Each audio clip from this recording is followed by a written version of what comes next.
ஏழில் செவ்வாய் இருப்பவர்களுக்கு செவ்வாய்க்கிழமைகளில் ஏழை எளியவர்களுக்கு அல்லது கோவில்களுக்கு தூரம் பருப்பை தானமாக வழங்கலாம். சிவப்பு நிற ஆடைகள், சிவப்பு நிறத்தில் உள்ள பழங்கள், ஆப்பிள், மாதுளை போன்ற சிவப்பு நிறத்தில் உள்ள பழங்களை தானமாக வழங்கலாம். முக்கியமாக வருடத்திற்கு 2 முறை இரத்த தானம் செய்யலாம்.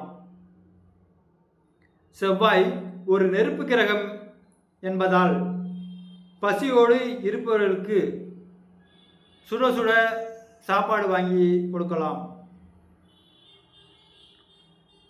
திருமணம் பொறுத்த பரிகாரங்களை பார்ப்போம்.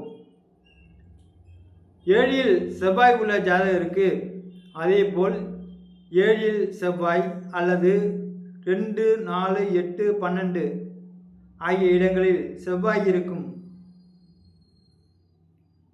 அந்த பொருத்தமானவர்களை பார்த்து திருமணம் செய்தால் செவ்வாய் தோஷம் இல்லை.